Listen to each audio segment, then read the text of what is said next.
Hello friends, this is Gagan here, and in this video I am going to tell you how you should choose your car, how to choose a perfect car for your needs. How do one choose a perfect car? Because I have seen myself in the situation that before finalizing my car, I had so many doubts. Why should I choose the i20? Why should I not choose the Baleno? Why should I choose the Baleno? Why should I not choose the Jazz? Why Jazz is best? Why Baleno is not? There was so many confusion, so many things, and sometimes I used to think about hatchbacks. Then I used to think about compact SUVs.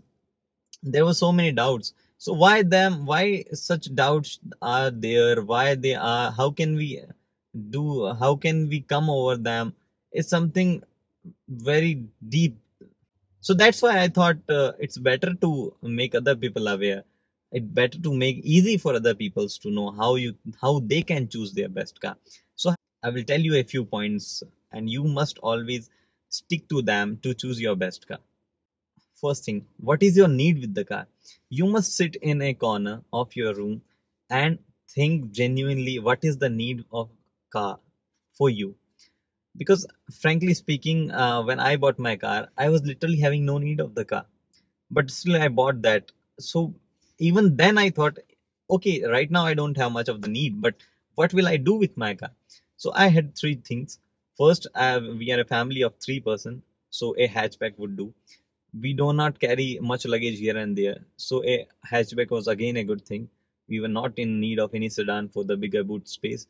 Then we were comfortable even with the short cars, but it the seat should be comfortable. That was our preference.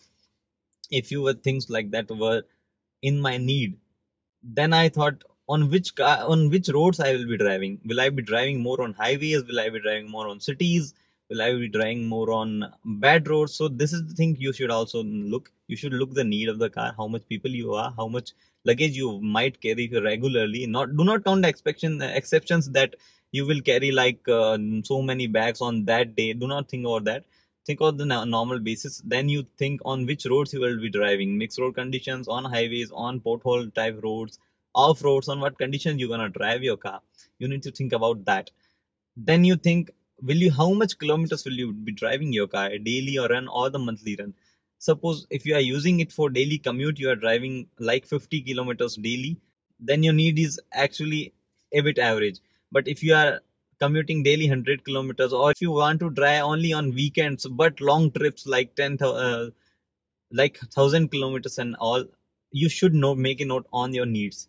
Once you have checked your needs, the second point, you should think about the budget. What is your budget with the car? How much you can actually spend on the car? You should think about this.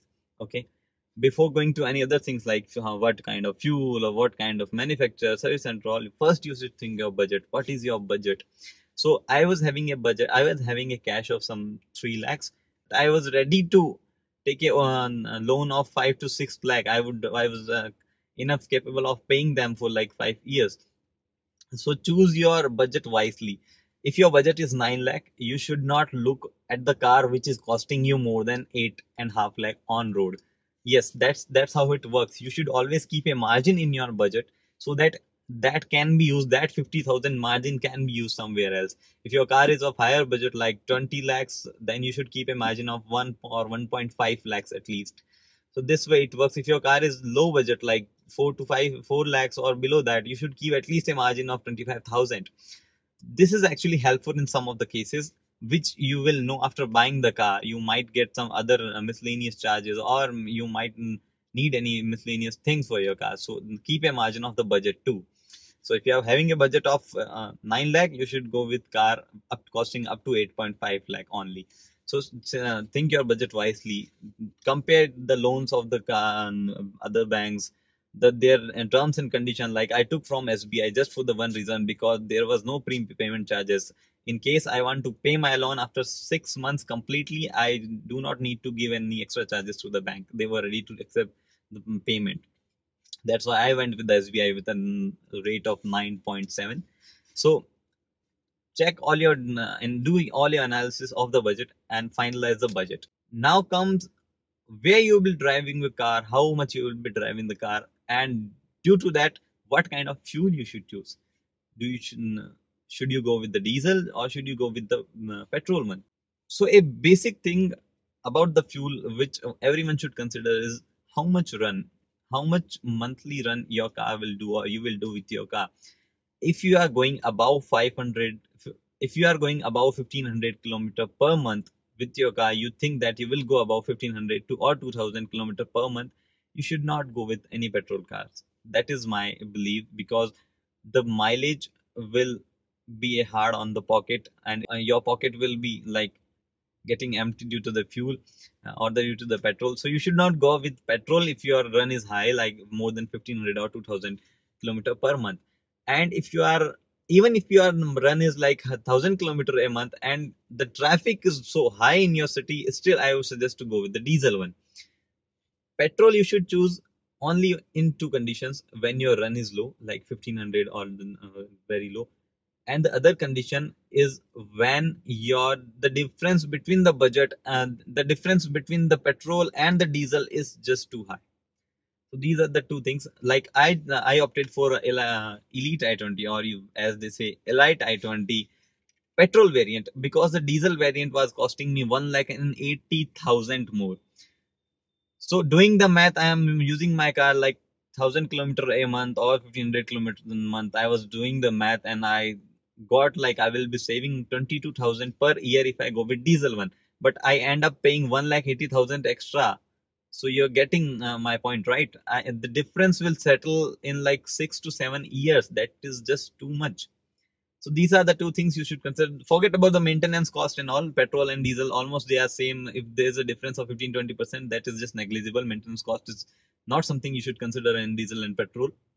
Even the resale values are same, because diesel engine these days are just as good as petrol engine. So do not consider those facts. Only consider how much is your run and what kind of traffic conditions do you have around. These are the two things you should consider before finalizing the fuel type. After these things, one more thing these days is popular is you should go with either automatic or the manual, the gearbox type. What gearbox types you should go with, the automatic or the manual? So basically, I would recommend you to go with automatic only. If you are in driving heavy city traffics, go with automatic only, because the automatic modes in cities is just a charm. You don't need to shift gears again and again with high traffic. So better to go with automatic. Manual is for the drivers who love driving the cars, who love drive in their own way, and who love the car for its performance. For them, it's the manual they should go with. Still, you have options in automatic and manual in most of the car, but in some cars you do not get an option for the automatic. In such situations, you should also consider what car you are going before, and what budget you will be making difference, because the automatic and manual might have the difference of like 1 lakh in the budget. So you should consider that also.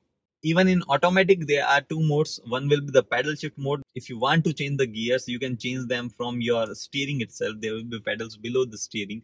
So that is a convenient thing. In Honda Jazz CVT, the pedals are there. So I like them most. Even in the Mercedes Benz or high-end cars, most of the cars give pedal, but the BMW cars, the entry segment BMW automatic cars do not give the pedal shift. So these are the things also you must look on in automatic if you have finalized your decision with automatic. Then comes the service center. Well, these days most of the manufacturers do have service center everywhere, and it's easily available, might be available within 3 to 300 maximum from your location, 300 kilometers maximum.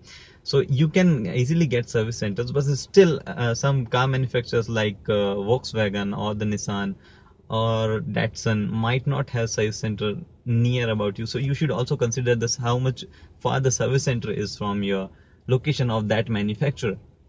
Then test drives. This is the most important thing which you might not do every time, but you should always test drive your car. There are reasons for that. First reason, always test drive and see the feature which you was looking in the car or which you thought will be useful in the car is actually useful or not. Like suppose if you were thinking that Maruti's handling will be useful, any particular ABC car of Maruti's handling will be useful, test drive the car and see if the handling is really useful. And if you find it, go for it. Do multiple test drives. There is nothing. Do with other dealers, not with one dealers. Maybe you can do with more dealers. do the test drive and find the usefulness of the car. Last thing I would suggest is get the owner's review. Ask any owner who is having the car, ask him what he likes, what he dislikes about the car, and that might help you in finalizing your decision with the car. Well, overall, these are the things and which you should consider. If you have any doubt, you can ask in the comment section below. If you like the video, please hit the like, and if you have not liked the video, please tell me the reason very politely and honestly. I will surely implement that. Thanks for watching this video. Bye bye.